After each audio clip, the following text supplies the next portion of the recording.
borders.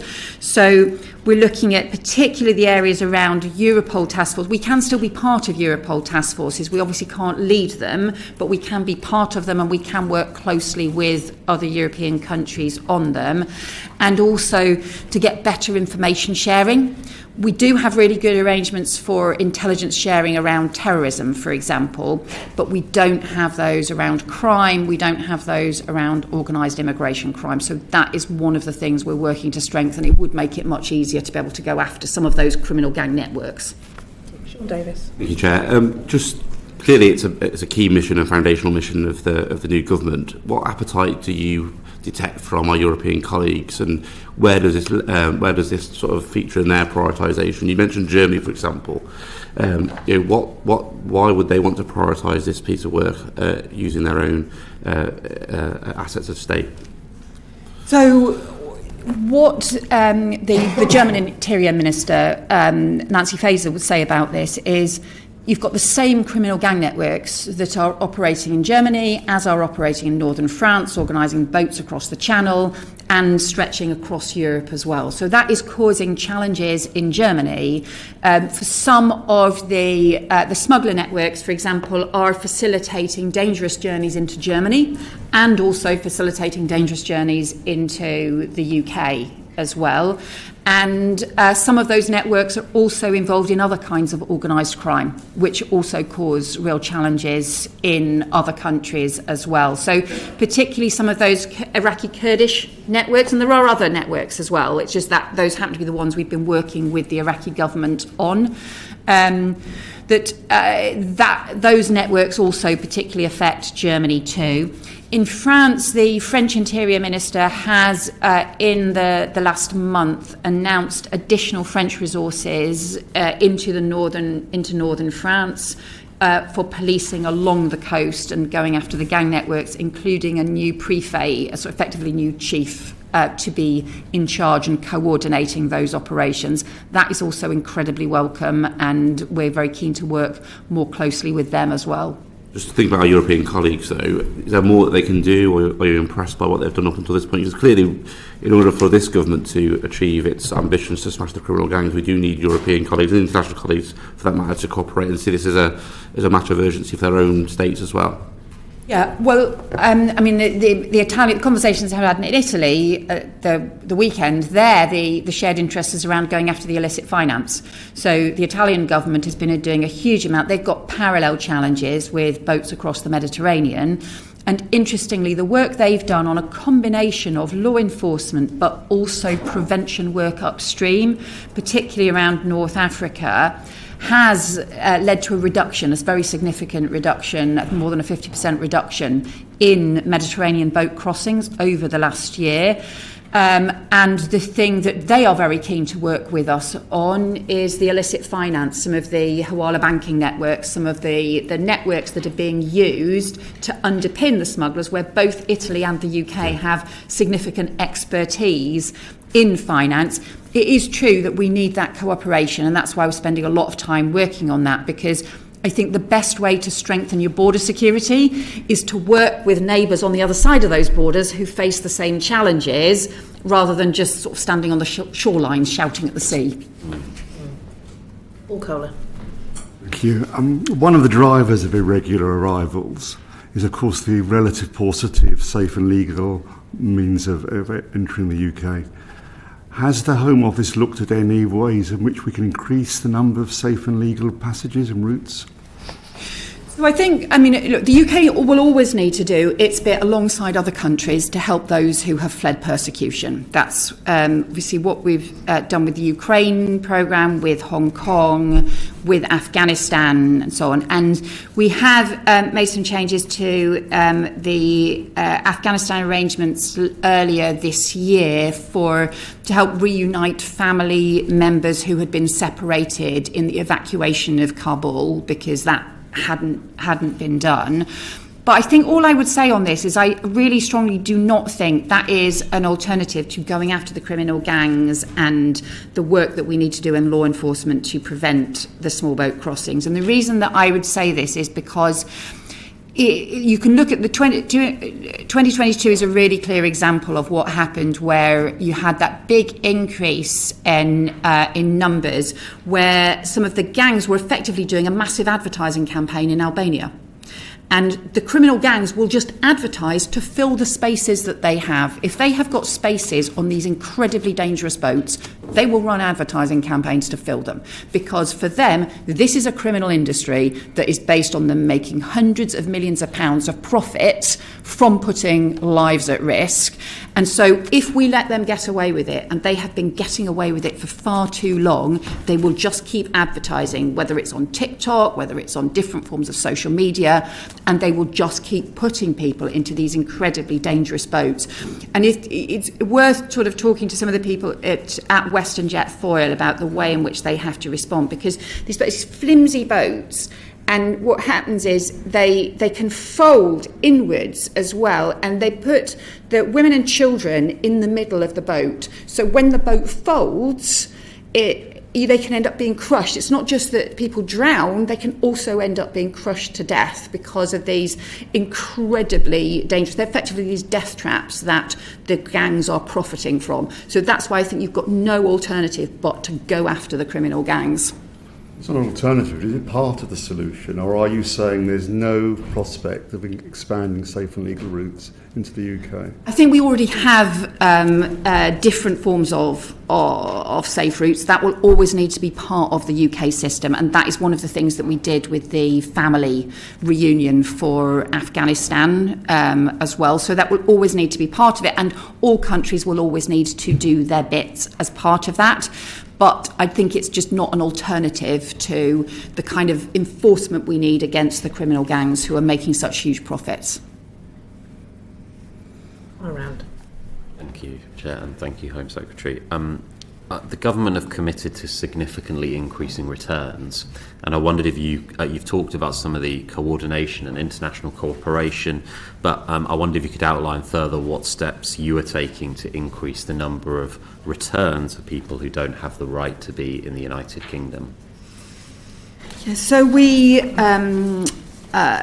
increased immediately after the election. We moved, it was up to 1,000 staff into the returns and enforcement work more widely. And that has been looking both at direct returns. We've had 13,500 returns since the election. That includes 33 charter flights and I think 4 of the biggest charter flights that the Home Office has ever operated, and a 25% increase in enforced returns as well. And the principle behind this is that the rules need to be respected and enforced for people to be able to have confidence in the system, for us to be able to restore order to both the asylum and the immigration system. We have to be able to really restore order in that way. We are also, of course, some of that is about the actual organisation of the returns, some of it is about the earlier stages of enforcement, and that's why I've also set out the details about the increases, for example, in the raids on illegal working as well, and some of the checks on employers that we're doing as well. So it's a broader approach to returns and enforcement. We've been looking at some of the key arrangements for different countries. In some areas, then obviously you want to try and get actual formal returns agreements. In other areas, it's simply about making the existing systems work more effectively and trying to troubleshoot some of the arrangements about how fast you can get papers in place, how much you can get quick agreements with other countries. So we have that work underway as well. And returns agreements are obviously, as you say, part of the jigsaw in terms of making sure that we can swiftly return people who have no right to be in the United Kingdom. So we've seen the new returns agreement that's been signed with Iraq, but of course we did already have a returns agreement with Iraq. In terms of that agreement and the work the government's doing, how can we have confidence that these efforts are going to be different and ultimately succeed where previous governments' efforts failed? So we've had, I think, previous returns arrangements with Iraq, and what we agreed as part of the work when I visited was to strengthen those returns arrangements. There's a lot more work we still want to do. The actual numbers of returns to Iraq have actually still been relatively low.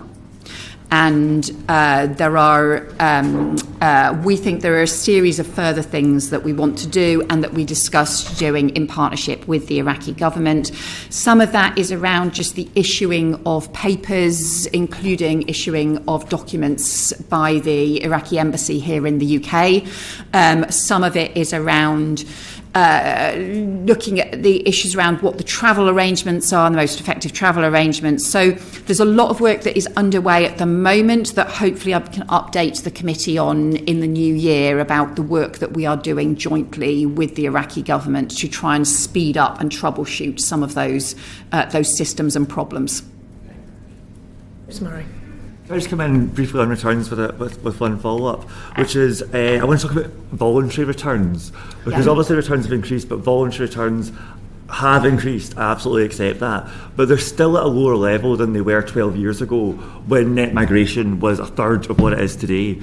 So I wonder, do you have a plan to sort of focus on involuntary returns, and don't you see them as the low-hanging fruit we could be pursuing to increase returns? So yes, that is absolutely part of our work, because actually making it easier for voluntary returns is obviously a much simpler, much more effective way to arrange things. And many of the charter flights that have been organised are charter flights for voluntary returns. So that's a lot of what has been taking place.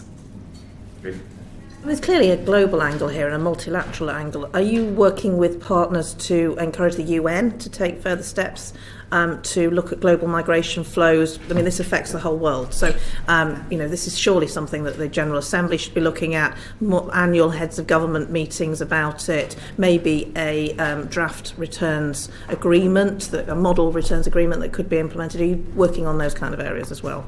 So we obviously already work with the IOM on some of the returns arrangements, some of the voluntary returns arrangements, and that's something that's been in place for some time. And actually, interesting, while I was in Italy, one of the meetings I had was with the Italian UNHCR and IOM representatives, just talking about the work that they were doing, including around making sure that some of the safe returns arrangements that Italy is operating as well. So I do think there is more that we can do internationally on this. It's clear that EU countries are trying to work together on better returns arrangements for those countries. So there is an interesting question for us about how we might work alongside the work that they are doing, especially if there are returns arrangements. For example, if we've got good returns arrangements in place that other countries want to replicate the arrangements that we've got, and vice versa, the more that we can do that, the better, because actually if people can travel safely, if people who don't have a right to be in another country can travel safely back to their own homes, that is obviously much better for all countries. Davis. Secretary, just in terms of the push and pull factors, climate change, war, jobs, skills, what is your measure of success? Is it migration numbers going down or return numbers going up? How do you measure success in that space? So we need to increase returns, because I think we just need to increase the credibility of the system. If there's no proper sense that the rules are respected, that the rules are enforced, then people don't have confidence, whether that is in the asylum system or the immigration system. And returns are still significantly lower than they were under the last Labour government. So you've seen over an extended period of time those problems, even if there had been work done in recent years.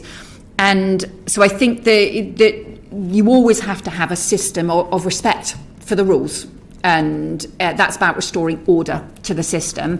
Of course, we also need to be preventing dangerous journeys in the first place. There is an interesting phrase that the Italian government use. They talk about the right not to migrate. In other words, the right to have a safe home, to be able to get a job in your own home country, to be able to feel like you've got a future in your home country, rather than feeling that the only way to find a future is in order to make a dangerous journey. And therefore, you also need to have that international work around how do you prevent people needing to travel or to make dangerous journeys in the first place. And that's a lot of the work that they have done, particularly in North Africa, about preventing journeys across the Mediterranean. Just very quickly, do you see the role of DIVID and the International Development Fund as crucial in terms of this Home Affairs effort you're talking about now? So it was actually one of the first things that we did after the election as part of the European Political Community event. Was actually the Foreign Office announced additional investment. From memory, it was over 80 million. I now can't remember whether it was 84 million or 92 million, but it was additional fund to work alongside other European countries on exactly that prevention work further upstream. And so the UK has now become part of what they call the Rome process, the MATE plan, which has been an Italian-led programme to look at some of the prevention work further upstream. Jenny Reid? Thank you. Thank you, Chair. Thank you, Home Secretary. Just quickly picking up on the previous point about voluntary returns. Are you confident that the process is streamlined and it hasn't been caught up in any kind of backlog accidentally caused by the previous government? And the only reason why I ask that is because I've got a detention centre in my constituency, and I understand there are people who would be very keen to go home, but it's seemingly not as easy as one would expect. So I think if you've got cases where there are voluntary returns and that is not being progressed as swiftly as it could be, then I think I and Angela Eagle, the Border Security and Asylum Minister, would be extremely keen to follow up that with you to make sure that we can make progress. Obviously, in general, the detention centres tend to be used for the enforced returns. And we know that there can be cases where there end up being difficulties around the final arrangements and so on. But if you have got cases where there are voluntary returns that we could speed up, then I'd be very keen to follow up. Jake Richards. Yes, I should have also declared an interest in that a family member works for the Home Secretary. I forgot to do that previously. I just want to ask quickly about immigration detention and the Brookhouse inquiry. So in 2023, that was published. It made 33 recommendations. Last year, before the election, it seemed to emerge that the previous government had only accepted one of those recommendations, and then in response to a written question last month from Minister Angela Eagle, it's implied that 30 recommendations have been accepted and progress is being made. From that, is that right then that the two remaining ones that have been rejected by the last government remain rejected? That includes the 28-day time limit, I think. And then secondly, what progress is being made and what plans, if any, of the department got to set out their approach to those recommendations in a sort of coherent and compelling manner? So I'm going to probably ask Matthew or Simon to follow up on this, because obviously a lot of the work around the Brookhouse Immigration Removal Centre took place before the election as well. There were sort of 10 areas of concern that were raised in the report, and obviously there were a lot of very serious issues raised by this report. It was a really troubling report around standards, and in any of these issues around removal centres, detention, the highest standards have to be maintained. That's why the inspectorate, the work of the independent monitoring boards and the inspectorate of prisons is immensely important here as well. So my understanding is that positive progress is being made against the 30 accepted recommendations, and the 12 of them have been completed already, with the rest of those that were accepted on track for summer of 2025. But Matthew or Simon, follow up. That's exactly right. Home Secretary. So we've accepted 30 of the recommendations. We have completed the implementation of 12 of them, and we continue to work on the rest. We didn't accept the remaining recommendations, including on time limit on detention. And the reason for that is because, I mean, at the end of the process of removal, new barriers are often brought up by legal representation and by individuals. And with a time limit, there's an incentive to do it at the last minute. And there's a risk that we frustrate the process of removal. We obviously seek to complete the process as quickly as possible in all cases, but there can be very difficult to remove cases for various various legal reasons or operational reasons about getting the right papers from their home country or other things. Nicola. I press you on the time limit, Home Secretary. In the other place early this year, Baroness Chakrabarti said, "We believe in custody time limits in this society. Even suspected terrorists can be held for no more than 14 days. Why should these desperate people be held without limit of time?" She's right, isn't she? Well, I think there are safeguards still in the existing system around disproportionate anything that is done that is disproportionate detention. So if you have somebody who has been held in detention and there is no prospect of being able to remove them, then you won't be able to keep them in detention. However, if you have it's the point that Simon Ridley made, that if you have a fixed time limit on something like the sort of immigration, detention and removal, then the risk is that you could get to, concerns that will be raised or challenges that would be made at 26 days. Actually, they might be relatively straightforward to resolve, but they will take more than the additional 2 days.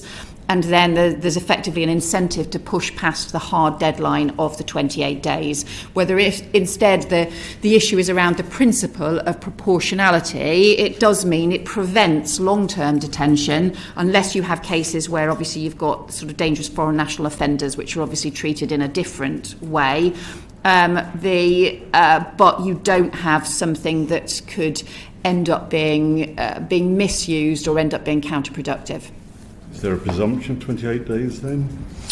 No, the issue is what can you do with each individual case on a case-by-case basis to be able to make decisions as swiftly as possible and to be able to remove people as swiftly as possible. 28 days apart from exceptional circumstances? No, the issue is that we try to remove people as swiftly as possible. And, look, bear in mind the whole point is to be able to actually deliver the returns that, are about respecting and enforcing the rules. And you want to therefore use the detention facilities as effectively as possible in order to do that. So, it always has to be about what is the focus on the likelihood of being able to deliver returns. And if I may, Home Secretary, the other thing we've done in part in response to the Brookhouse inquiry, but more broadly as well, is we have been increasing in recent months our detention engagement teams very significantly. So we've got more of our immigration enforcement teams in the IRCs who can engage with individuals and move their cases forward, because we're reducing the ratio of officers to detainees. I want to move on shortly to other matters, but we've got some questions on the asylum system from Chris Murray and Conor Rand, and then we'll move on to other issues.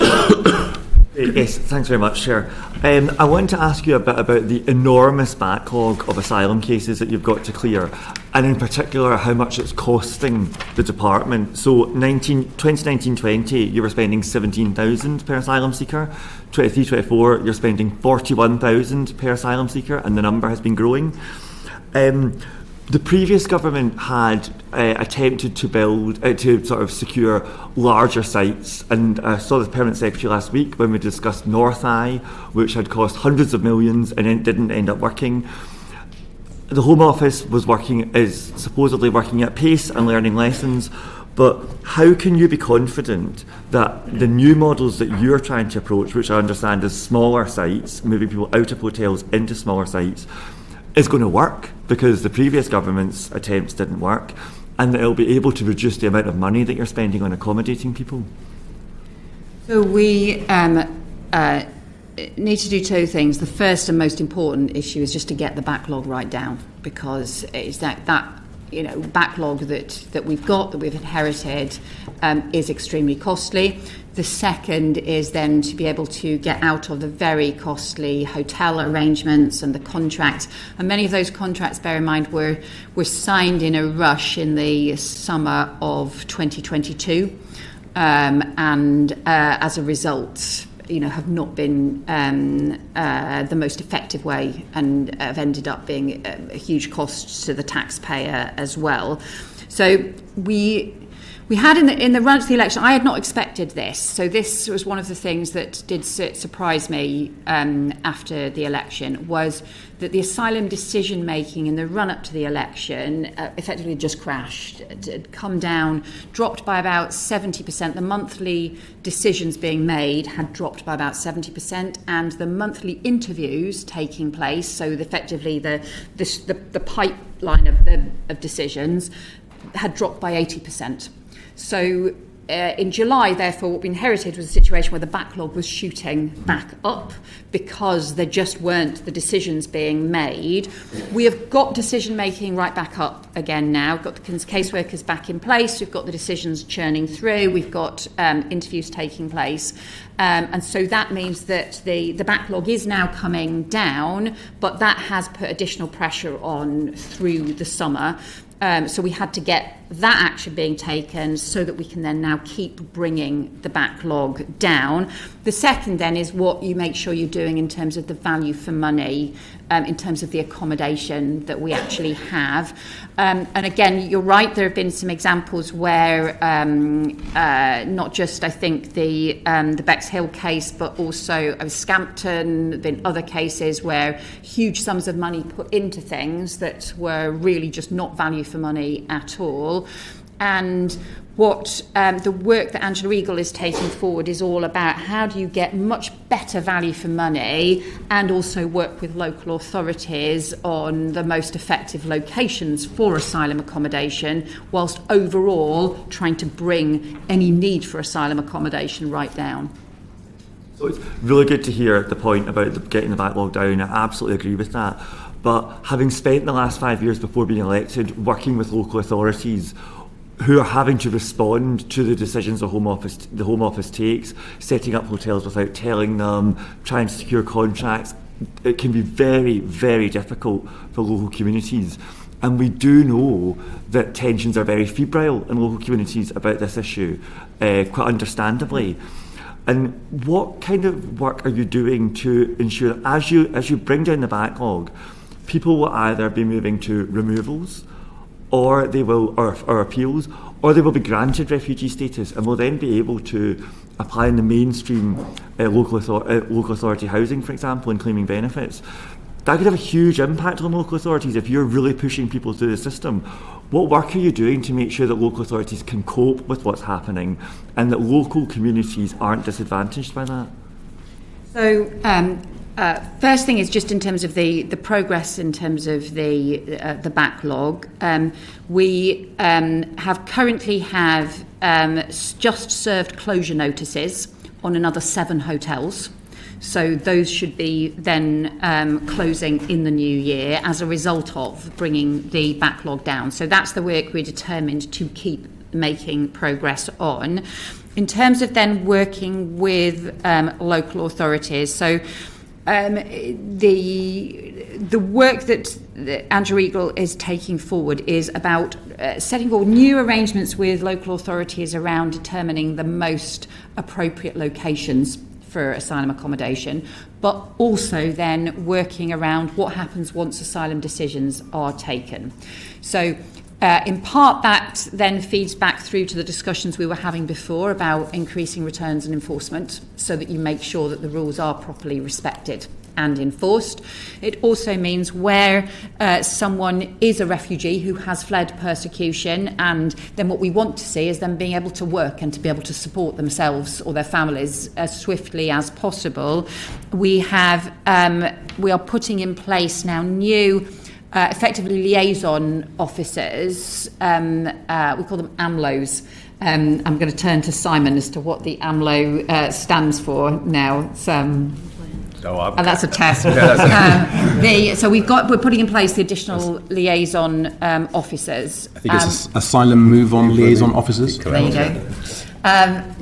So the move-on officers are then working with local authorities on how you can make sure that where somebody has been granted asylum, that there is swift work at pace to make sure that they can help get jobs, find private rented accommodation that they can fund, and so on as well.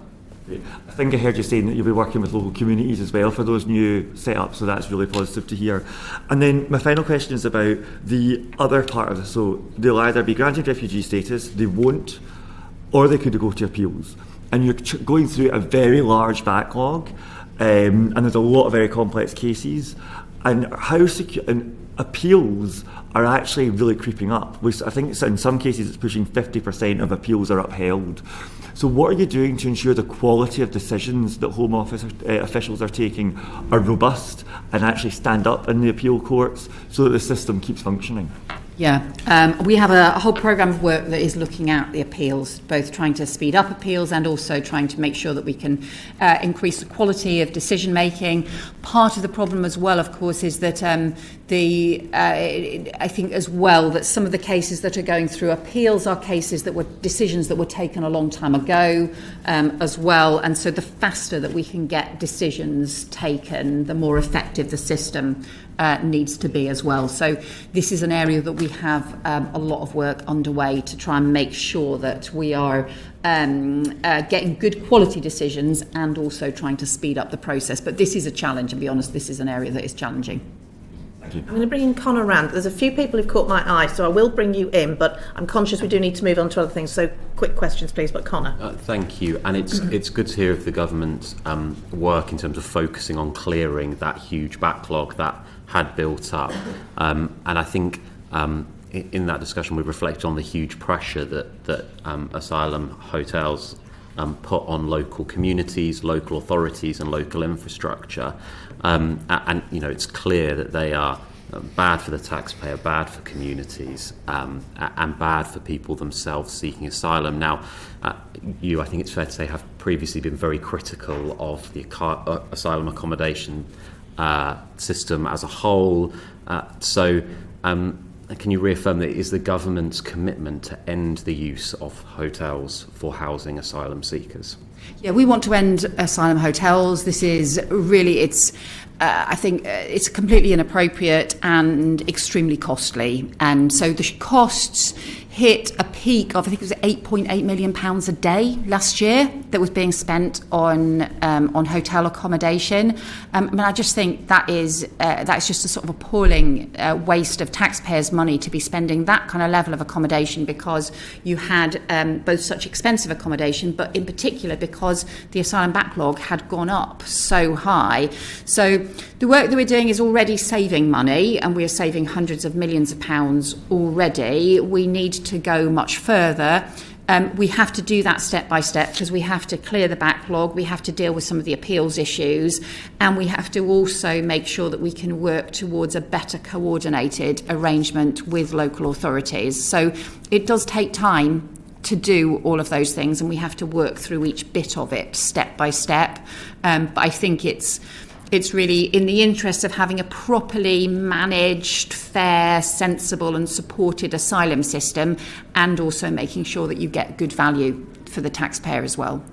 Thank you. I've got Joni Reid. Thank you, Chair. So, Home Secretary, we know that around 50% of asylum applications are initially granted, and that increases on appeal. But the discussion has, I think, and generally is about returns and enforcement.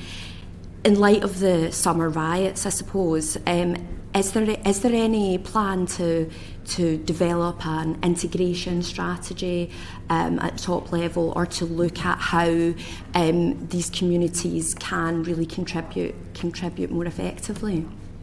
So part of the reason for having the liaison officers in local areas is to be able to do that coordination work with local authorities so that where a decision has been made, where somebody has fled persecution, you can end up then having the swift arrangements in place to be able to make sure that people can then work, can then be part of a community, and so that you can have that support as well. I think it's, actually, if you look at it, some of the resettlement arrangements as well around Hong Kong, for example, or around Ukraine, I think the integration support and the support for people to be able to work or to be able to get support to be able to be part of a community has been really important. So I think that has to be a central part of the overall approach. Two quick questions. First question is, what was the reason, it might be for the officials, what was the reason for that collapse in decision making, 80% drop before the election? What was the reason for that? So my understanding, and Matthew or someone will correct me if this is fully accurate, my understanding is this was the implementation of the Illegal Migration Act, and in particular the retrospective element of the Illegal Migration Act. So the way that the Illegal Migration Act was drawn up, and sort of incomprehensible that it was drawn up in this way, meant that once you had cases that had arrived after March of 2023, they couldn't be decided. So when decisions had been taken on cases that had arrived in February 2023 and were onto the March 2023 cohort, they legally could not take decisions.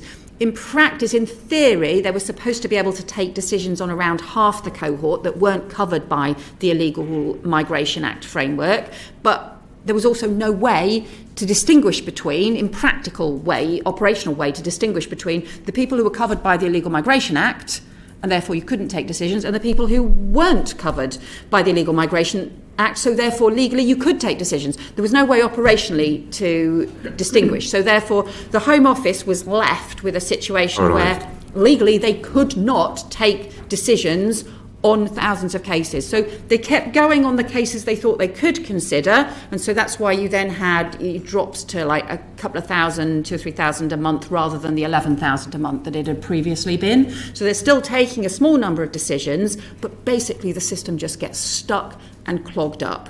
And had we carried on with that retrospective arrangement, you would have ended up with, sort of tens of thousands more people just stuck in the backlog and with no decisions being made on their cases, and effectively a big increase in hotel use over the rest of the course of this year.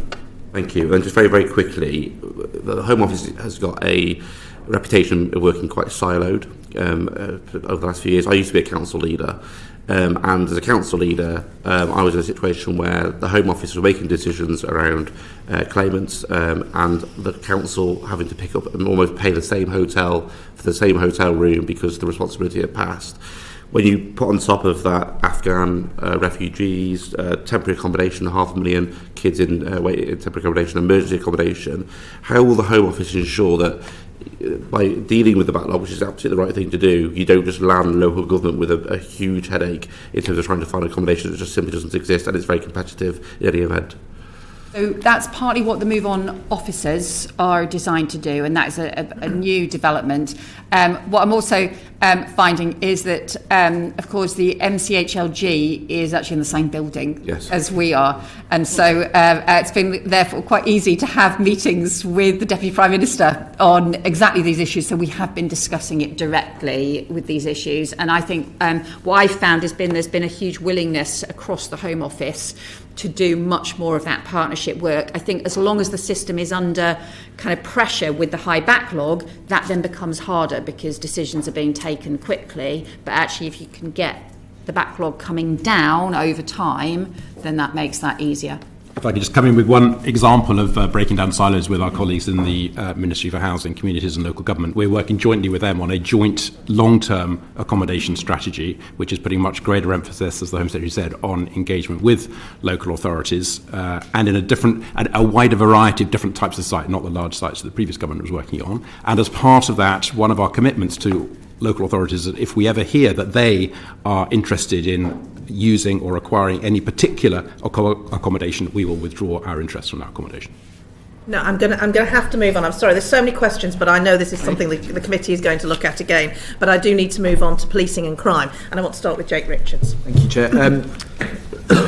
Firstly, to say that the neighbourhood policing commitment to recruit 13,000 new PCSOs is very welcome, especially in constituencies like mine where community policing has been dismantled over the last decade. I just want to get some further clarity, if I may, on how this will be funded. In the letter that you and Diana Johnson kindly sent to the committee, it talks about first steps to delivering the 13,000 neighbourhood policing commitment. In Diana Johnson's statement, it talks about kickstarting the recruitment. If some clarity as to where we are with that. Yeah. So the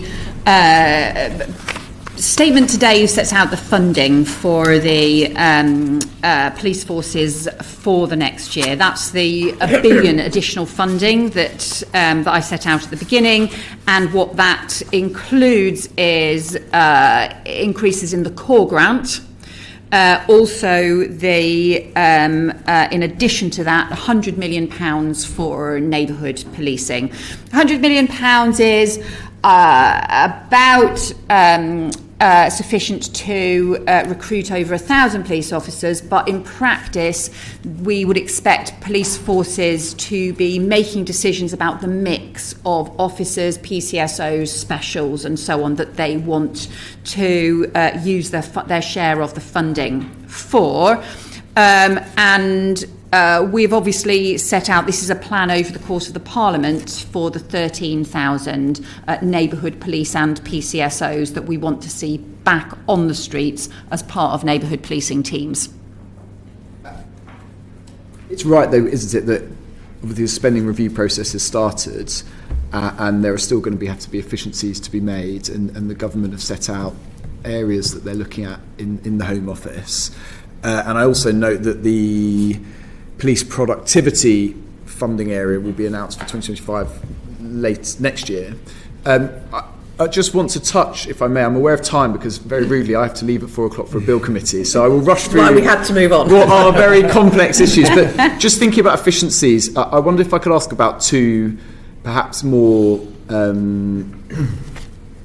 long-term changes to policing which may lead to real efficiencies. One is digital ID. At the weekend, I think 7 former Home Secretaries of different parties and Prime Ministers have come out saying that time has come. I just wanted your sort of broad thoughts on that.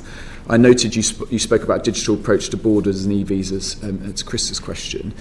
And secondly, facial recognition technology. So the police have been very clear that this could lead to widespread efficiencies in policing. It's now 4 years since the Court of Appeal sort of signalled the alarm. There was a letter to the previous Home Secretary in January of this year from the Lords about the lack of a legal framework. I know the government are looking at this. I just wanted a sense of timings and where we are going with those two issues. Yeah. So on facial recognition, obviously, I mean, this does have significant potential and is being used by some forces. There is no clear sort of overarching governance framework for it, and that means actually that for some police forces they're not really clear in terms of the legal basis and when and where they can use it, and so therefore we have been working now at pace. Dame Diana Johnson has been having a series of meetings, workshops with police forces. South Wales, for example, have put in place effectively a governance structure involving the Police and Crime Commissioner and the Chief Constable on the circumstances in which they would use, including live facial recognition, for example, if they were trying to identify. I think one of the examples that they gave me, and I'll have to clarify if this is inaccurate, was, for example, if they were trying to identify people who they were concerned had been previous offenders who might be arriving at a football match or a major event and who might be expected to cause trouble or something like that. So they would use it in those circumstances, but they had set out a governance structure to be able to do so, but there isn't a sort of formal arrangement to do so, and that as a result means that many police forces feel like they are struggling with lots of different competing bits of regulation and legislation, and it's making it much harder for them to use the technology effectively. So that's the work that Diana Johnson has underway, in order to try and be able to support police forces to be able to use the facial recognition technology in the right and appropriate way. And then on the ID thing, so we obviously there's work underway from the DCIT department from Peter Kyle around how you regularise the kind of digital forms of ID that most people have already. The particular issue there, though, where this has often been raised, is around, for example, illegal working. Actually, we already have the biometric permits around that should be used and should, in theory, be able to be used immediately on the spot to identify whether somebody is working lawfully or not. But often the enforcement teams have not had the equipment or technology to be able to do that and to be able to use that. So that's why one of the things that we have just announced is an increase in body-worn cameras for immigration enforcement teams, and also the rollout of biometric kits so that they can do those sorts of biometric checks on the spot rather than having to go to a police station in order to be able to do those sorts of checks. It's good to hear that the work that Dame Diane Johnson's doing on the facial recognition technology. I just wondered if there's any, I don't expect you to hold you to a date, but any kind of time span for when the government might come forward with a new legal framework, if that is indeed, is that something that's a work in progress? I will ask Dame Diane Johnson to update the committee on the timescale and the work that she has underway. She has had a whole series of meetings with both policing organisations and community organisations on this. And the pilots that were, as you said, in South Wales and in the Met are being rolled out. I think there are 6 forces already involved, and there's a plan to involve more. And there isn't a single bespoke governance framework, but there is a lot of governance around the use of live facial recognition, as you expect, including laws in relation to human rights and equality and data protection. And any use of live facial recognition for policing has to be necessary, proportionate and fair. And all of the algorithms are tested for bias before they can be used operationally. It's just in the 3 forces that are using it, the results, from what I've read anyway, can be quite important. Moving on. Do you also ask, by the way, just because you also asked about productivity issues and the overall funding things, there's a whole series of other areas where we think that productivity could be improved and also efficiency and savings can be made. And it's why we've set up a commercial efficiencies programme around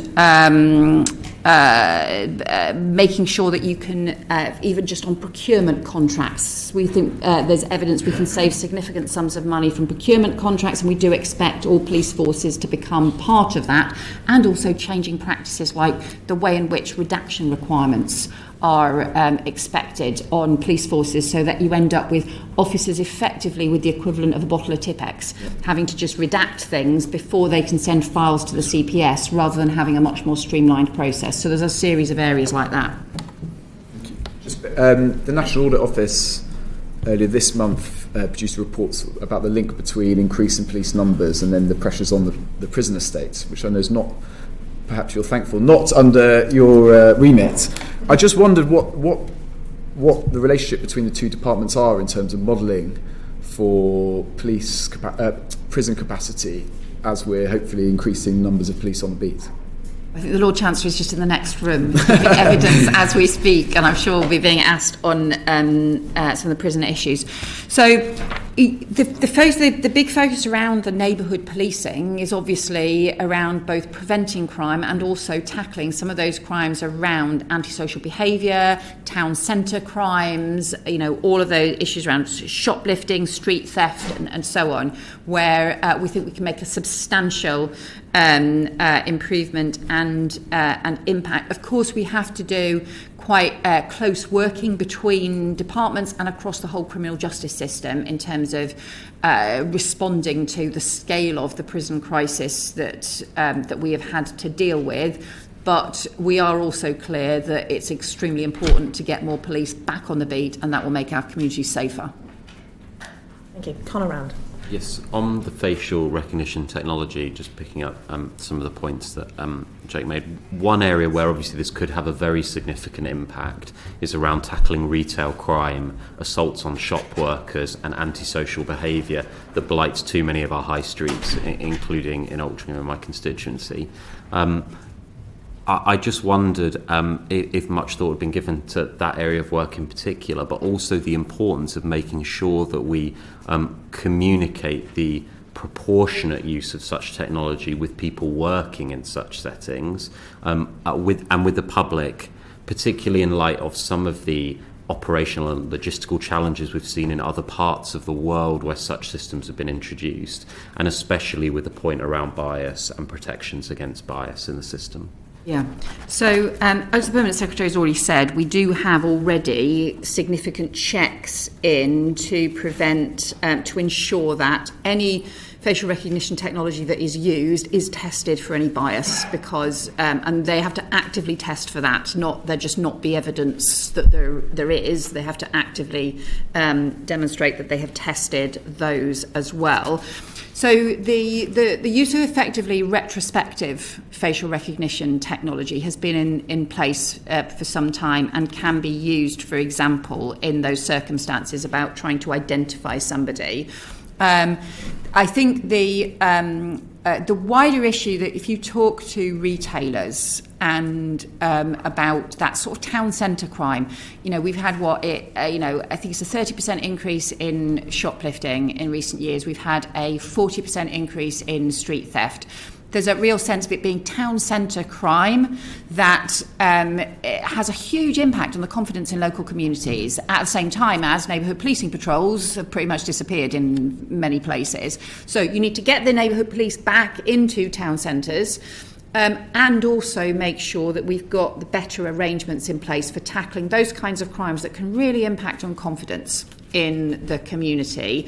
And one of the things that sometimes that retailers will say is that they then struggle to be able to upload the CCTV they may have as the evidence because they haven't got the systems in place, or because of things like the £200 rule, meaning that actually if the thefts are below £200, well, they don't get investigated anyway, even if there is evidence of it being repeat offenders. So I actually think it's much broader than issues about one particular kind of technology or another. It's actually about strengthening the partnership working at local level on those sorts of crimes that have a big impact on confidence. I absolutely agree, and the work the government is doing in terms of a specific offence, respect orders, alongside the effective and proportionate use of facial recognition technology, can obviously have a huge impact on our high streets. I think it's important that we take people who are working on our high streets and in retail settings with us when we're doing those measures, and I hope that's the approach that the government continues to take in talking to workers and their representative organisations. And actually a lot of the work around the tackling retail crime has been very much linked to both the discussions with retailers and also with USDOR, as well as one of the main trade unions representing shop workers as well, who've been heavily involved in the work to get a new offence around assaults on shop workers as well. Be more. And just as a follow-up, Home Secretary, on the numbers, you mentioned around 13,000 that you're looking to recruit over the years ahead. Does the department, in terms of the allocation of funding to that 13,000, have any expectation of the split between recruitment of police officers and recruitment of PCSOs? So in practice, we're going to need to work with police forces on what the different mix will be and the way in which that develops, because that will vary as well from force to force. So some forces, for example, I think Norfolk currently doesn't have any PCSOs at all. There are other forces that have been heavily focused on PCSOs. We want to see a mix of people in policing teams. I think neighbourhood policing teams is better when you've got both officers and PCSOs. They can play different roles in the teams. The starting point figures we had used, and it was literally as a sort of initial indicative starting point, was to look at 3,000 newly recruited police officers, 4,000 newly recruited PCSOs, 3,000 redeployed police officers, so from other areas where, for example, we know there have been high levels of police officers doing back office jobs or having to spend a huge amount of time doing things like the redaction and some of those other things, and another 3,000 as specials, because I think specials are underused at the moment. But that was a starting point, and we've said that, I think, we said that in opposition, as that was a sort of starting point for what the recruitment might look like. But in practice, this is going to have to be worked through with police forces as to what the final mix looks like. Okay, thank you. I want to just move on to police standards and confidence within policing, just as moving on themes. You announced back in October that there was a package of reforms to rebuild confidence, not for police officers and for communities. When will you be publishing a formal response building on the accountability issue, on the concerns that the last last administration raised, and when do you anticipate being in a position to release more details on the reforms that you announced earlier? So I think you're referring to the police accountability reforms after the Martin Blake case announcement. Yes. So the one of the really important issue we were raising as part of that piece of work was that we need to raise public confidence in policing. That's part of our Safer Streets mission, restoring public confidence in policing, and that links back to some of the issues around town centre crime as well. But you've also got to make sure that police officers have the confidence to be able to do the job. And that includes particularly on really important specialist roles. For example, firearms officers is extremely difficult and skilled set of responsibilities that they have, and it's really important that they have the confidence in the system and in the accountability system as well. And there's been a series of cases over many years that have raised concerns there that we were clear to address. One of the things that we announced as part of that was the sort of immediate intention to do things like the introduce anonymity for firearms officers, but there were other areas where we've asked for a piece of work to be done by Sir Adrian Fulford and Tim Godwin, and we're expecting to report early in the new year. And they are looking particularly at a series of areas where there are different thresholds around the misconduct, the inquest, the criminal investigations. And where you have these different thresholds, sometimes as a result of historic court cases, then that can add to delays, add to really perceptions of unfairness in the system, and end up undermining confidence. So we have asked, therefore, this combination of Tim Godwin, who has obviously got the senior police chief background, and Sir Adrian Fulford, who has the senior legal and judicial background, to look together at those multiple thresholds, and we hope will make recommendations. We hope early in the year, and we will obviously publish the conclusions of the work that they come forward with. There are some other areas that we have said we will legislate for in the Crime and Policing Bill, which we expect to be this parliamentary session as well. And just to expand on that, Home Secretary, in terms of a wider remit that is associated with that, do you, other areas, just expand on what those other areas are likely to be into? You mean the areas that the police... police misconduct. Oh, the police misconduct and the vetting, yes. So we've got then the wider work around the Angelini and Casey, in response to the Angelini and Casey reviews. So that includes putting a statutory underpinning to the vetting system, so you have national vetting standards. It includes stronger requirements around the action to be taken, for example, suspensions in cases where police officers are being investigated for domestic abuse or sexual assault cases, and also includes training requirements as well. So there were a series of areas. I do have a broader concern, but this is more or less sort of a longer term concern than something where there's immediate remedies, that the overall way in which the misconduct system works is that it can very often, when something goes wrong in policing, the focus becomes on an individual police officer, and doesn't sufficiently look at, for example, whether the real problem was around the systems that were in place within a police force or the training that was in place within a police force, and it just becomes around, you know, the decisions of an individual officer, whereas actually the reason that those decisions might have been made might have been because of poor training or might have been because of something wider within the force. But that is a sort of broader concern that's harder to address. Okay. You'll know we're doing an inquiry on the policing response to the summer disorder, and Joni Reid's got some questions on that. Thank you, Chair. Yeah, just to turn now to the disorder of the summer. You said at the time that the intelligence coordination infrastructure was weak and that the central coordination could be strengthened. I just wondered if you could go into a little bit more detail of what you meant by that and what steps you're taking to address that. Yeah, and I know this is an area that the committee is doing an inquiry and will be looking into further. And I think probably all of us, whenever on any of these issues around the violent disorder, you always have to sort of start by thinking about 3 little girls who lost their lives in Southport, and whose families, you know, will still be grieving, and all the families that were affected by that appalling attack. We then had, as you said, that there's just truly disgraceful violent disorder that then kicked off through the summer, and you know, that was crime. That was just, you know, the burning of Spellow Library, and the you know, the attacks on a hotel, on the Asylum hotel, the different the looting of shops and so on that took place.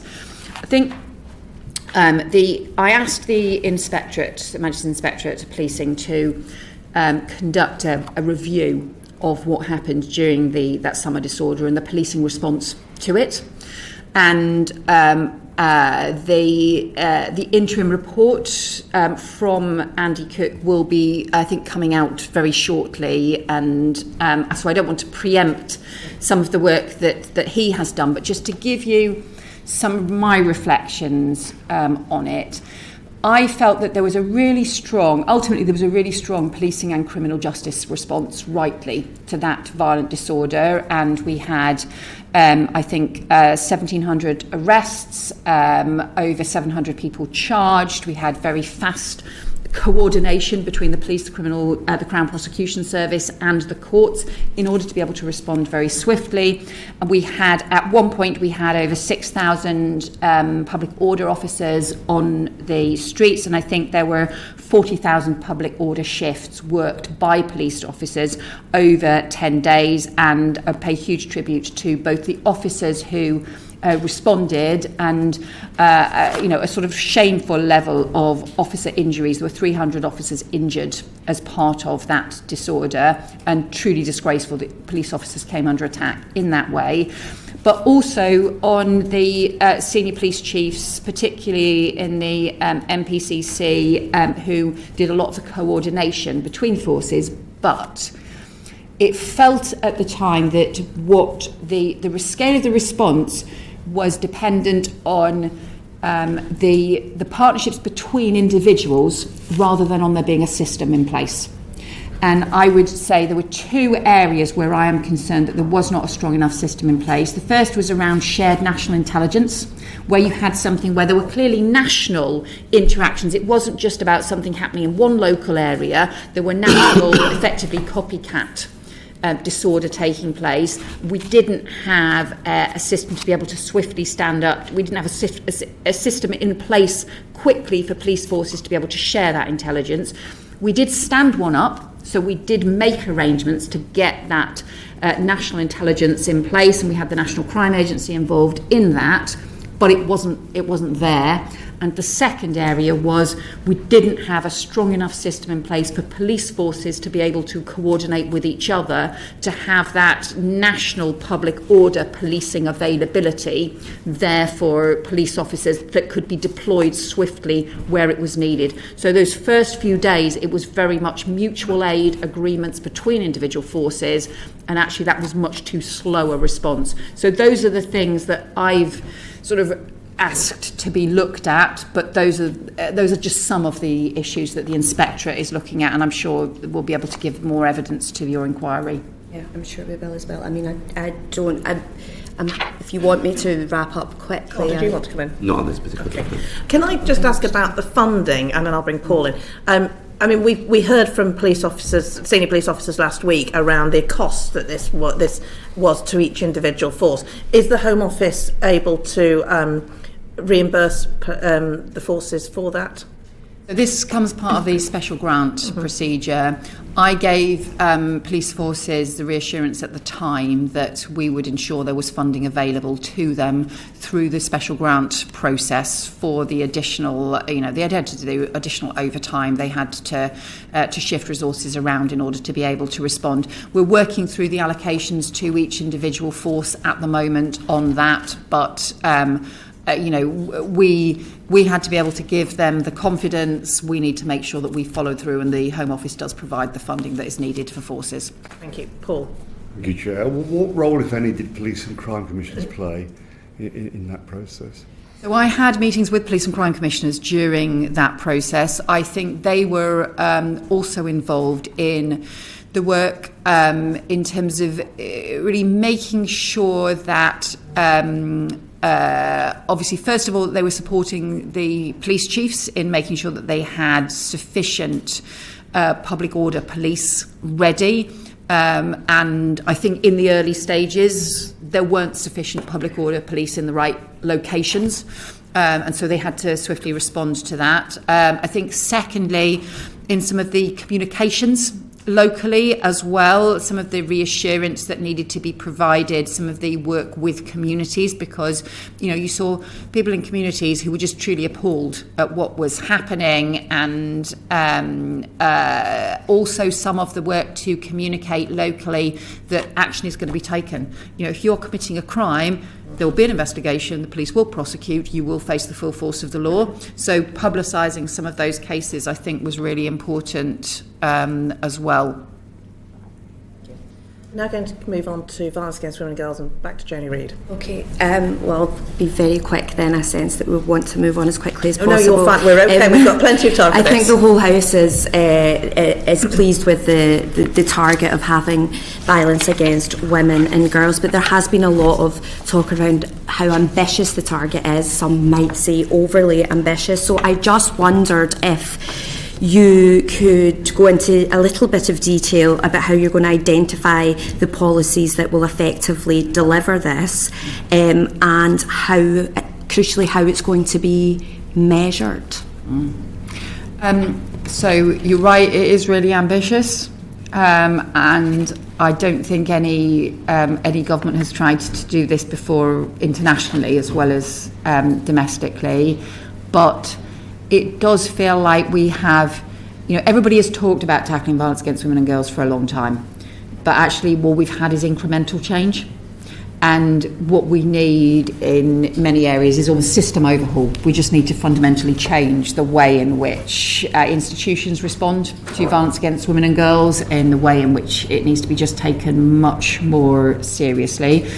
It's actually also been troubling how little there is a sort of effective evidence base around it. There's much more effective evidence, for example, on action to tackle knife crime, to tackle youth crime, than there is on measures to most effectively tackle violence against women and girls.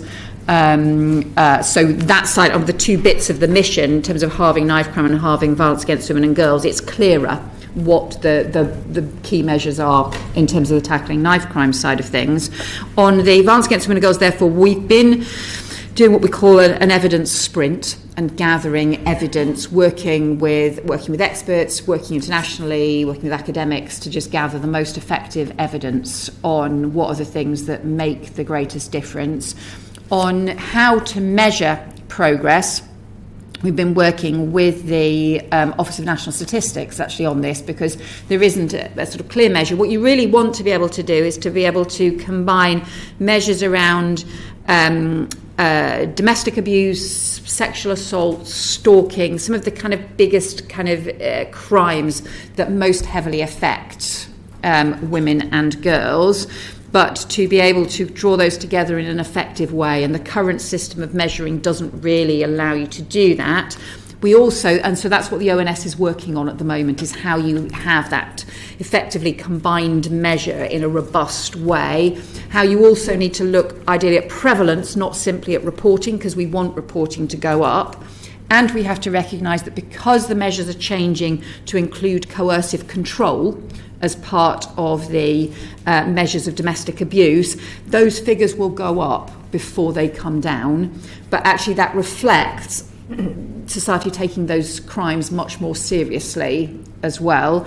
Our intention is to draw up a violence against women and girls strategy that is a cross-government strategy to be published next year, and to look at the full range about prevention, what you do in schools around prevention, right through to what happens in the criminal justice system, and also what happens in terms of support for victims of abuse as well. Thank you for that. I think you're absolutely right about there being a lack of effective evidence in this area, and as a result of that, I think there's a fear that there's going to be a focus on higher volume offences rather than offences that cause the most harm. So are you committed to looking at programmes, or continuing to commit to programmes that really have strong evidence base, work with a small high intervention programs like Drive, for example, rather than, there's a lot of ineffective programs in this space. And lastly, just picking up what you said before, when will we expect to hear from the from the ONS on that work that you mentioned, and will that just be announced as part of the wider strategy? So the work is underway at the moment. We will set out as part of the strategy really which measures we're going to use. So we've been doing some provisional work at the moment, but we'll confirm it as part of the strategy. But the issue with the ONS will be really the timetables of there needs to not just identify the measures, but also their timetable to be able to conduct those measurements, and the point at which they say that the figures are robust as well. So we'll obviously, I think, hopefully be able to update the committee in the new year on that. In terms of how you both target really the sort of the greatest volume crimes and also the most dangerous, really, we have to do both. And so yes, things like the Drive programme, things like the targeting of the most dangerous offenders is a central part of this. And we have been looking at really how you can, each individual police force can be identifying, well, who are the most dangerous perpetrators within each police force area that can then, that are the sort of highest risk. The Met has already been doing a version of this, called the V100 programme, but there are other police forces who've also been doing versions of this. But it's about how you target the most dangerous perpetrators rather than just, almost ignoring the perpetrators and just focusing on additional protection for the victims. The victims do need additional protection and support, and the domestic abuse protection orders, we think, are extremely promising. We're just starting the pilots now, or the first phase of rollout effectively on those now, but also how you then target the most dangerous offenders. Thank you. That's really reassuring to hear that there will be a focus on kind of high-risk perpetrators of violence, male violence. Thank you so much. Can I just check the halving? What's the starting point for halving? Is it the figures before coercive control or the figures after coercive control? So that's what we're still working through at the moment. I think this will partly depend on the work that the ONS has underway at the moment. I think the reason for saying the halving is because we just think you just need that ambition, that scale of ambition, and to try and get everybody away from just thinking about the incremental change. If you want to really transform things in a decade, what are the big things that you need to change, whether that is in schools, whether that is in the way in which the policing, whether the way in which the criminal justice system, the way in which employers respond to abuse, what are the big things that you need to do? Thank you. Robbie Moore.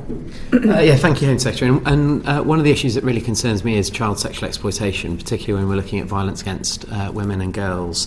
And Greater Manchester published the Rochdale Review, which identified 96 men at present with risk to children, and identified a systematic failures within local authority at that local authority level. Would you agree that the work carried out and commissioned by Mayor Andy Burnham was of good value in terms of identifying those failures? So I think this was really important, the work. There's been a series of these investigations. So there was the work that was commissioned by the Mayor in Greater Manchester. There's been obviously the IICSA, the independent inquiry into child sexual abuse as well. And some of the issues there actually go back to this point about how you identify the most dangerous offenders and how you make sure that they are being targeted and are being dealt with. Some of it is also around how you make sure that systems respond and take seriously child sexual abuse wherever it is found. So the mandatory reporting, for example, that was highlighted as part of the IICSA inquiry, how you make sure every institution is doing its bit to take seriously child sexual abuse. The Safeguarding Minister, Jess Phillips, has met with Alexis Jay recently, and has also been meeting with survivors of child abuse as well, on what now needs to be done to roll out and implement the recommendations for the independent inquiry. So I think she can also update the committee on the progress that she's made, because she's been taking forward those meetings relatively recently.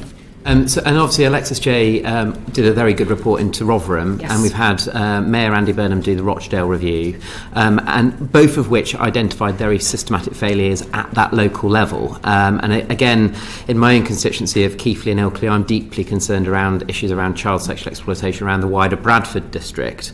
And I was just wondering, given we've had those two reports that specifically looked at the failings at that local level, and I know I'm getting a lot of constituents coming to me about historic cases that are still working their way through the system, but also live cases that are unfortunately still happening. Would you support a review specifically into child sexual exploitation across the Bradford district, for example? So I think the overarching issues were that were raised as part of the independent inquiry into child sexual abuse. The shocking thing is they've not actually been implemented. So we've had one set of recommendations. We've had other recommendations coming out of individual local inquiries. And it's really important that those are also followed up at the local levels as well. But from the Home Office point of view, we want to see the IICSA inquiry recommendations now being taken forward. And actually there's been, I think, too slow progress. It's about 2 years, I think, now since they reported. So we have got to make sure that those recommendations are now being implemented. That does mean that each local authority also needs to look at their responsibilities, to look at making sure that standards are properly being met, and also making sure that they are looking at those recommendations as well. Just as a final question before moving on, one of the key concerns that keeps getting raised is this feeling of disenfranchisement by those victims, or indeed their families, in the state, whether the state be local authorities or anyone that has safeguarding responsibilities. And that's certainly been something that's raised to me, but also things that were highlighted really in the reports that are being carried out. And there are different complexities in different areas, and that's why I fear, based on correspondence and conversations that I'm having, that the scale of some of the complexities associated with child sexual exploitation across the Bradford district would be of a far greater number than, say, even in Rochdale or in Rotherham. So I was just wondering, given those concerns that are being raised not only by myself but others, a former colleague of yours, Anne Cryer, for example, a previous MP that represented Keighley, do you think that would warrant having a review that's an inquiry that specifically looks at child sexual exploitation across the Bradford district, where those complexities are undoubtedly apparent? Well, I just think this is an issue for every single local authority and for every single area.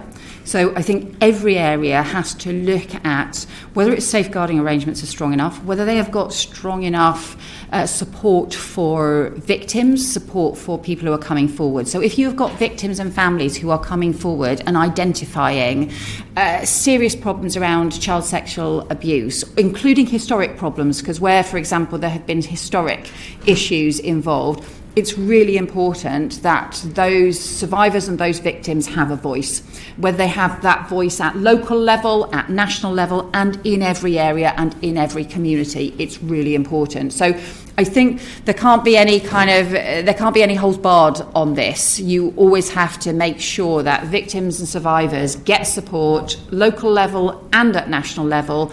But I do think this is also something that really, it's a responsibility for every head of children's services. It's a responsibility for every local council. It's also a responsibility for other kinds of institutions, for whether that be NHS, faith institutions, other kinds of organisations as well. What the independent inquiry, the national inquiry, made clear is you have this patterns of abuse not being taken seriously enough, or institutions not responding at the highest level in all kinds of different organisations. So I would urge vigilance on every kind of local organisation and national organisation in terms of being able to address this. I think Sean's got some further questions, and I'm going to, then Chris I'll bring in, and then we'll move on to the final topic. You're quite right. The independent inquiry reported in October 2022, and in June 2023, Alexis Chair, the chair, said she was deeply disappointed that her recommendations hadn't been taken forward by the then government. Do you have a timeline for when the recommendations will be fully reviewed and a response given by the new Home Office and use the new Home Secretary? So what I would do on this one, if that's okay, Chair, is ask the Safeguarding Minister to write to you. I'm just conscious that she has held meetings very recently, both with Alexis J and also with groups around survivors of child sexual abuse as well. So I think if she can update you directly on the next steps on that. Thank you, Secretary. And can you also ensure that response also confirms that where there are local reports, that those recommendations are taken into the mind of the Home Office and that informs policy development going forward? Yes, I will. And actually, when the Greater Manchester reports came out, I did speak directly to Andy Burnham about the content of those reports and also about what his next steps were going to be and what the local next steps were going to be. So we do also take really very seriously the local reports, be it the Greater Manchester ones, some of the other, the Rochdale and other ones as well. So that is immensely important. Chris Murray. Thank you, Chair. Home Secretary, could I ask you about a group of women who have faced extreme exploitation and violence, which is women who've been trafficked into the UK. Can you tell us about your plans to reform and improve the national referral mechanism, in particular for the victims of sex trafficking and exploitation? Yeah, so you're right, the system has sort of got a bit stuck, and we've ended up with these very long delays in the national referral mechanism. So one of the things that we have done is recruit 200 additional staff members in order to be able to speed up and to clear the backlog for the national referral mechanism. We're looking at future support services around the victims of modern slavery, trafficking and so on as well. And the other issue that we, I think, also need to address at some point is obviously we have, within the numbers at the moment, there are sort of different arrangements for children and young people who are actually ending up victims of county lines.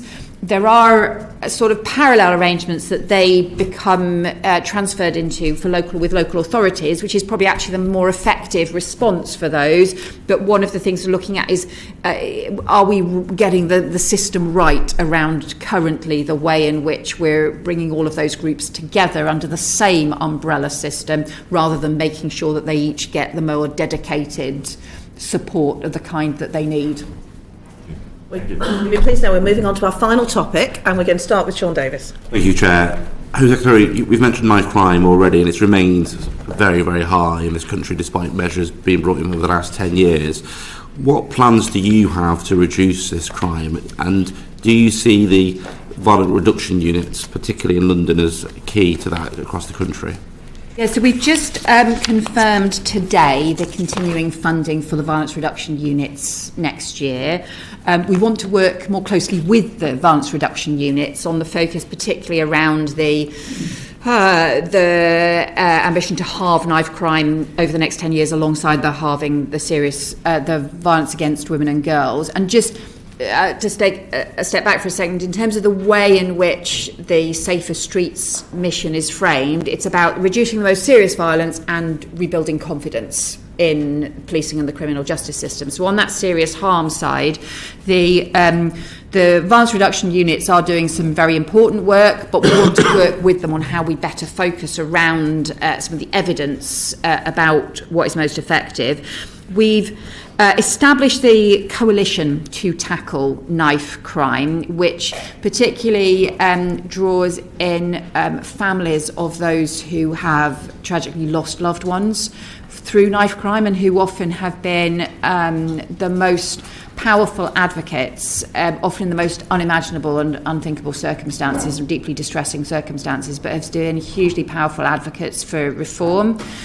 So we've had the Coalition to Tackle Knife Crime. We've got the new measures around the zombie-style knife ban that came in the summer, but also consulting on the ninja sword ban as well. But also the review into the online sale of knives, which the National Police Chief lead, Stephen Clayman, is carrying out. And that reflects the experience of that Pooja Kanda, who's been has been campaigning on after her son Ronan was killed by a teenager who was able to buy a knife online, pick it up from the post office. It was a ninja sword. It was able to pick it up from the post office and with no proper checks in place at all. So you've got to actually look at all of the things in place along the system. So yes, this is a combination of what you can do nationally and also what you can do locally through things like the violence reduction units. Some of these knives, I mean, they're terrifying just to look at. Is there a need to consult on them, or can we not just move to a ban on them as a matter of urgency? What's the point of consulting on them? Because, I mean, some of them, it's very difficult to come up with any lawful explanation as to why you'd want one of those in your premise or on your person. Well, I think we should frame it as we are consulting on our intention to ban the ninja swords.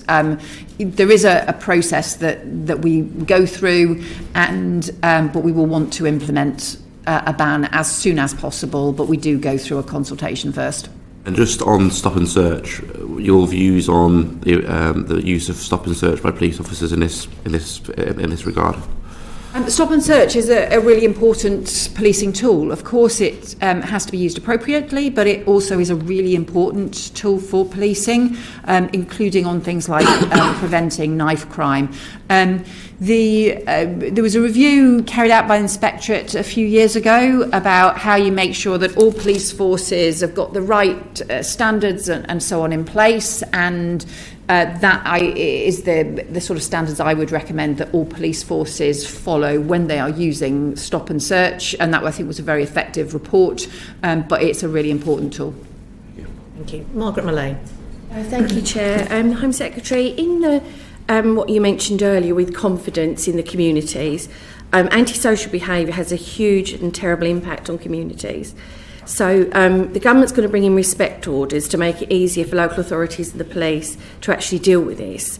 The question I would ask really is, why do you feel these powers are necessary when there are existing powers that are already available to both? And did the police and local authorities actually ask the government to do this? So I had a conversation with it was a local authority enforcement officer who used to be a neighbourhood police officer.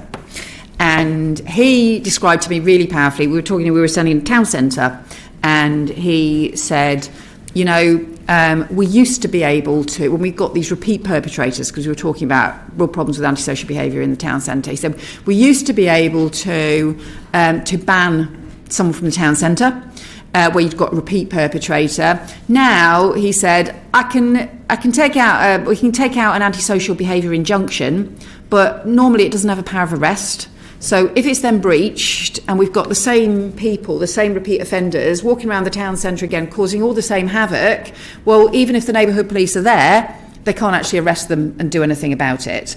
And you can get a criminal behaviour order, but that relies on all of the paperwork being ready at the point of conviction for another offence.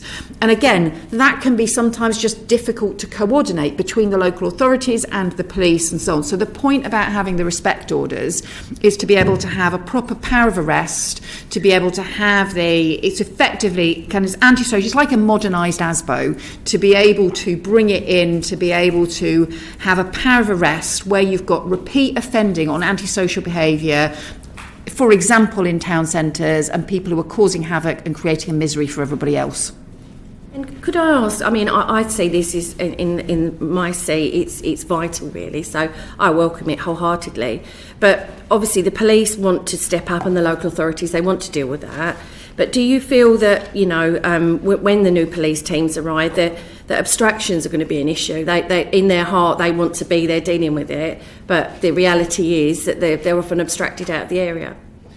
So one of the reasons we worked with the College of Policing on drawing up a neighbourhood policing guarantee and a new sort of performance framework really for neighbourhood policing, and we're continuing to work with the police forces on this, is how you have a system so that you can actually prevent the high levels of abstraction, how you can make sure that you've got neighbourhood officers who are properly based in the community. And look, of course, you know, emergencies happen or particular incidents happen, but actually too often we're seeing routine abstraction. We're seeing routinely people, when I spoke to some officers in the Midlands about this, who were saying, you know, they were half their neighbourhood team was on 3 to 6 month abstractions.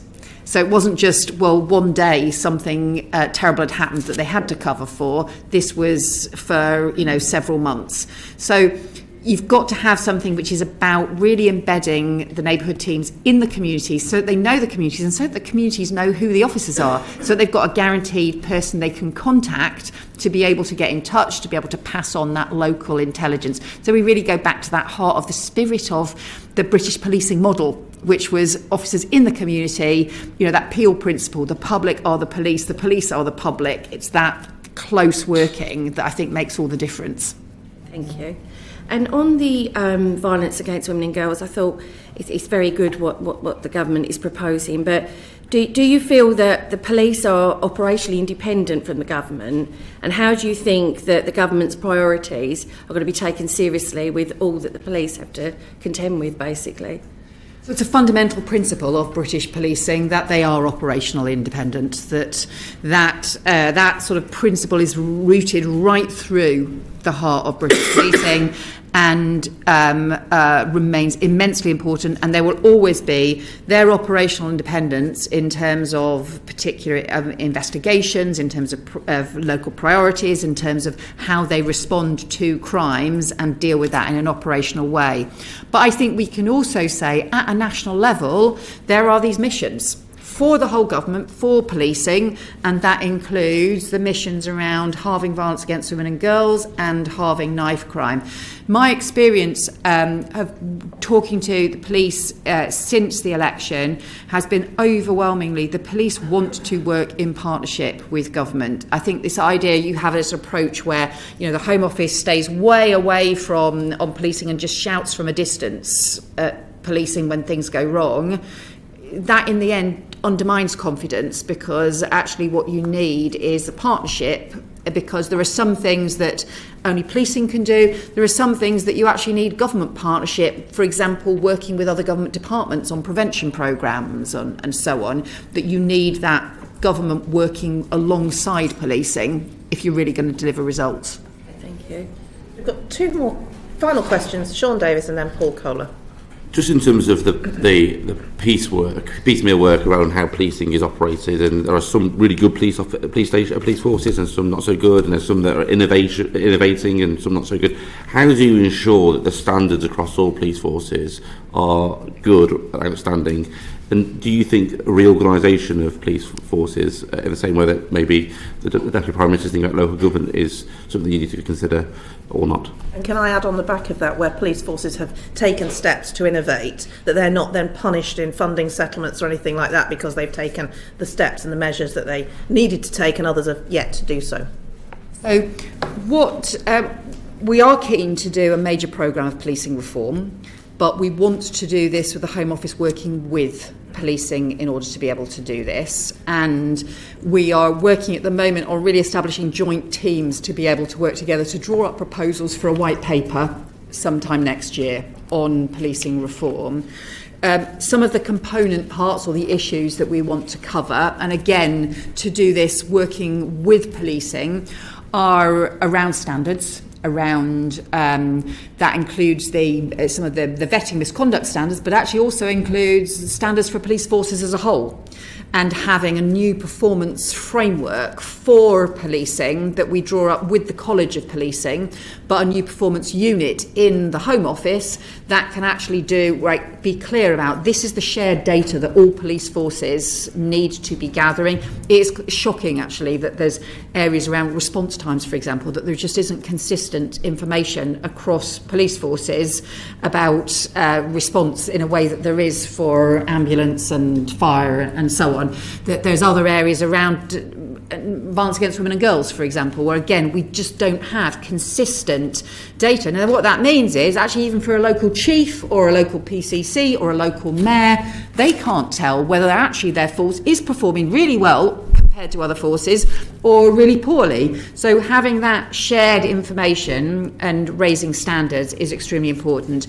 And then in terms of what we're looking at across forces, is rather than looking at some of the sort of historic debates that have been had about, different forces merging or anything like that, instead starting from what are the issues that should be done at local level, what are the things that should be done at national level, and particularly looking at things like procurement at some certain shared services, so things like forensics or helicopters, or how many of that could be done as part of a national policing body, a new national policing body that could then provide those. And for example, West Yorkshire Police currently deliver NPAS, the aviation, effectively the helicopters, but that means they have to spend a huge amount of time each year negotiating the funding across 43 different police forces for helicopters that we know we all need and we know needs to be done at a national level. So actually there must be a much better way of doing some of those kinds of services around forensics, around helicopters and so on. Because we talk about innovation, I mean, Bedfordshire Police, for example, have cracked the reduction issue a long time ago, but you still talk to other police forces that still are battling with that issue, which seems bizarre given that we should have a national police service delivered at a local level. Will you mandate and penalise those forces that are slow to embrace new technology and new innovations that other police forces have demonstrated time and time again it works? Yeah, and I think this also links in, to your question, Chair, about how you make sure you can encourage innovation, but then you also make sure innovation isn't penalised, but also make sure that you then get take-up of successful innovation in other police forces right across the country. We don't currently have a strong enough framework to be able to do that. I don't want that framework to just be designed by the Home Office, because that's got to be done in conjunction with policing to make sure that that is as effective as possible. But I think there are areas where you can't carry on with a sort of 43 voluntary arrangements, where you do need more coordination and where actually it does need to be more of a requirement for police forces to sign up to things. Now, again, we'll determine that in those areas with police forces. It needs to be done in the most effective way, but it's just, there are all these different police forces. I've had to talk to police chiefs who say they're having to become experts on record management systems and IT for individual police forces, because all the police forces are doing things differently and all getting sometimes, you will have companies can easily play forces off against each other as to which contract you should be going for, whereas what you actually want is interoperable arrangements across all police forces to be able to use compatible technology, because so many crimes will cross local borders. They need to be able to share information and cases as swiftly as possible. So that's what we want to work with police forces to do. I think the Home Office has been very hands-off in the past. You know, you can neither be hands-off nor attempt to run things from the Home Office. It's got to be that partnership between policing and the Home Office, and that is what we hope to do. Final question, Paul Kohler. Yeah, thank you, Home Secretary. Sir Mark Rowley has recently spoken about a £450 million funding shortfall. His plans to cut 2,300 officers, 400 staff. Well, I've looked at Dame Diana Johnson's statement. I think it says he's going to get £65 million more than he was expecting. 3 quick questions. Am I right? Is that enough? And have you spoken to him about it? Yes, I have spoken to him, and we have announced as part of the police reform programme, the police settlement that we've announced today, is a £65 million increase in the National Capital City grant. And that reflects 2 things. First of all, the existing grant for the capital cities, because they obviously do have lots of national events that will take place in the capital that are different in terms of the pressures on policing compared to other parts of the country. That funding hasn't been uprated with inflation for at least 5 years, and arguably before that either. And secondly, we've obviously had in the last 12 months the big increase in protest activity since the October 7th attacks last year. And I think it's really important they are able to properly police protest activity to make sure that the capital can stay safe as well. So that's the reason why we have provided that additional funding. Is it enough? So I think we are clear. This is I think the Mayor has described it as the biggest increase for Met Police funding for many years. We know that police forces right across the country have faced very significant pressures, financial pressures in recent years. So we recognise that. But this overall is a 6% increase in the cash funding for police forces, a 3.5% real increase. It does include funding to cover, for example, the national insurance contributions, and it does include additional funding to get neighbourhood police on the beat. So I think this is a demonstration of how seriously we take funding and the investment that police forces need, both in London and in every other community right across the country, to get police back on the beat and keep us safe. Thank you very much, Home Secretary Sir Matthew and Mr Ridley. We do appreciate you coming in, and I apologise we've gone slightly over the time we were hoping to do it in, but it's been, as you can see, very extensive questioning. Thank you, committee, as well, for all of your work and contributions, and we look forward to seeing you in the new year, but happy Christmas. And to you, Chair, thank you very much, and happy Christmas to you all. Order, order.